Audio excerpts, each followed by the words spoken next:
जो पूछा मैंने जन्नत से. So the question we are asking you this morning, this is our SMQ, the Sabahul Muslim question. What is your take? What are your thoughts on social media rants, where people rage and they rave and they rant on social media? Does it actually stimulate thought on your part? Does it make you think? Or do you simply look and just enjoy it for entertainment value if you enjoy it at all? Some people get irritated by it. Some people feel, why do you need to bring up such issues on social media? So many times it's very cryptic. You don't know who the person is lashing out against. You don't know exactly what the issue is. So, for example, they may say, yeah, people out there who are talking bad about me, you must realize it's haram to make ghibat. And why is it that you poke your nose in other people's business? And why can't you mind your own business? And why can't this and why can't that? So it's a vent, it's a rant about somebody talking bad about somebody else, which in principle is wrong. But it maybe sometimes gives rise to more questions than answers. You may think, you may ponder, you may wonder that what's this all about? Or even if the person is very direct, but they're ranting on social media. Sometimes you'll find these influencers. If anybody makes a negative comment about them, they lose themselves and they go on and on. Who are you to judge? And why are people so judgmental? And why are people like this? What's your take on social media rants? Are there any benefit to them, or is it purely entertainment? Because recently there have been quite a few.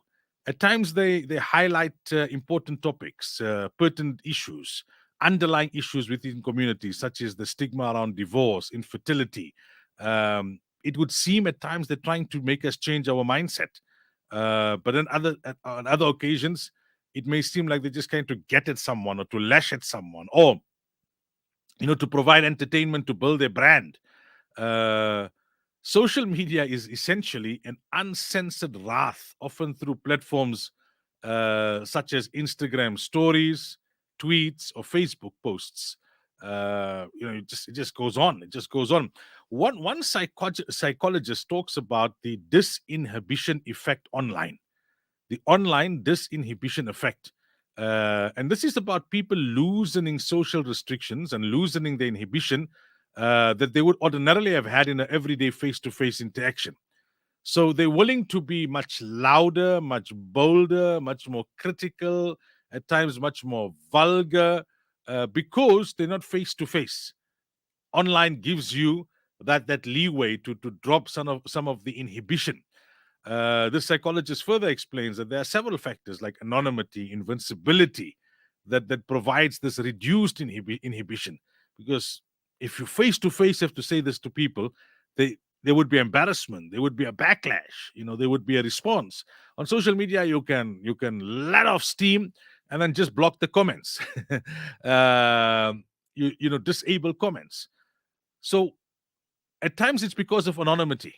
Many people have what they call the sock puppet accounts. You don't really know who the person is. They come up with some fancy title, and it what you call it generates interest because of the post, but you don't know who the person is. And they are able to rant, they're able to vent, they're able to make allegations, they're able to say sensational things. There's no repercussion. Nobody knows who they really are. They can act out hostile feelings without having to take responsibility for those actions. Then even if the person is known, it's invincibility. Well, you can't see me, you're not near me, you can't approach me. There's a kind of protection. There's also what they call the experts minimizing authority. You see, in your workplace, you won't just rant against your boss because he's got authority over you. You won't just rant against some senior person in the community. Whereas on social media, it's like almost everyone becomes equal because everyone has a platform.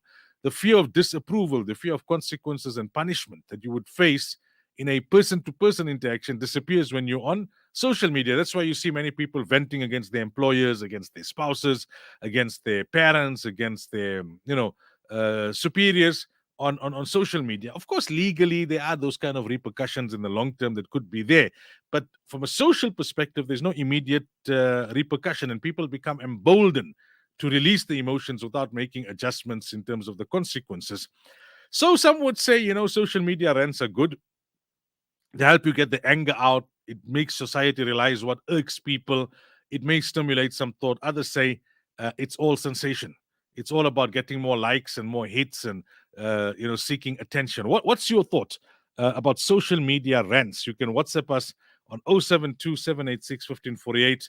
You can email smr@radioislam.co.za. We have put it up on Facebook and Twitter. So you can respond there as well, inshallah, if that's your preferred platform of communication. Right. So what can you look forward to this morning on the program, inshallah? Coming up in a bit, we've got our hadith for the morning. Then Theo Fenter, political analyst, will join us on the line to try and make sense of what's happening in COPE.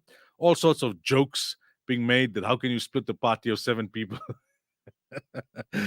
Yeah, I suppose. After 7:30, Maulana Wajah joins us in studio with his words. The Africa Report after the tafsir, that's with Dr. Mustafa Mehta. After 8, Corruption Watch. This is shocking. They're saying that sextortion is on the increase at schools where teachers are demanding sex from students in exchange for good grades. Sometimes you just have to shake your head in absolute disgust and shock in terms of the level to which we have stooped. David Schultz will join us towards the end of the program. He's a number cruncher when it comes to elections. The latest study says the ANC can still win 50% of the vote in 2024, although the Ipsos study of late says that they're going to drop to 42%. And the key point that they bring up in this study is that people are very disillusioned with the alternates. The EFF is seen as dangerous. The DA is not seen as trustworthy.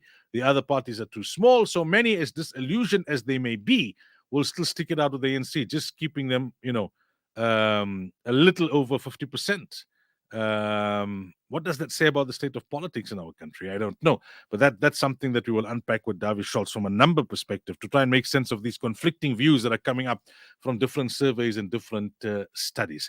That's coming up, as I said, towards the end of the program. We'll also have our discussion on the superstitions that were held during the Jahiliyyah period, the ignorance period, when it comes to the month of Safar.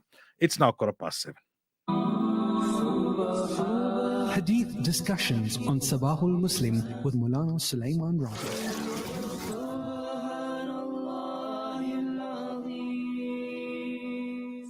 عن أبي هريرة رضي الله عنه قال أتي النبي صلى الله عليه وسلم برجل قد شرب خمرا قال اضربوه. قال أبو هريرة فمنا الضارب بيده والضارب بنعله والضارب بثوبه. فلما انصرف قال بعض القوم أغزاك الله. قال لا تقولوا كذا لا تعين عليه الشيطان. رواه البخاري. Abu Hurairah radiallahu anhu narrates that a man who had consumed alcohol was brought to the Messenger of Allah sallallahu alayhi wasallam. So the Nabi of Allah said, beat him, the penal law. Abu Hurairah radiallahu anhu said, some of us beat him with our hands, others beat him with their sandals, and others beat him with their clothes. So there was no massive physical injury. It was like a rebuke. So when the man turned and left, someone said, may Allah disgrace you. The person said this because it's possible this man was habitually transgressing. And the Messenger of Allah said, do not say that. Do not help shaitan against him by making a dua of disgrace for him. This teaches us a very important lesson that even when a person commits a major crime, you should not be abusive towards him. You should keep your reprimand within the limits of Islam. So the punishment was meted out against him. Leave it at that. Don't further rebuke him and insult him and demonize him and belittle him, because then he'll lose hope. He'll become more combative. He'll become defensive. He may say certain things which will compromise his faith even further. It'll make it more difficult for him to reform. Mete out the punishment, sure, but at the same time, try and win him over. That's the ultimate objective. Make dua for his guidance. Why curse him? It's a great lesson for us to learn today. When we feel that people have erred, we say the most vile of things on social media. We take out the most harsh of statements, and we then make ourselves think, and then we try and tell this to people that no, it's all about standing up for the haqq and speaking up the truth and being straight and all of those kind of things. But look at the sunnah of Rasulullah sallallahu alaihi wasallam. Everything needs to be kept within context. Even at the time of war, how you kill those people who want to kill you. There are laws. You can't just do things that you want to do because you think that you are on right and somebody else is on wrong. The objective should be reformation, not exposure of that person, not vilification of that person. And sometimes I wonder, with all the kind of condemnation that we see floating around these days, voice notes and posters and pamphlets and WhatsApp groups and all of that, is the objective actually that we want this person to reform, or we want the public to be aware of what's right or wrong, or is the objective actually vilification and condemnation and running down others and projecting ourselves as morally and spiritually superior? What's the real objective? Each one of us needs to do that introspection. May Allah Tabaraka wa Ta'ala grant us the understanding. After the break, political analyst Theo Fenter talks to us about the shenanigans within COPE, people suspending each other.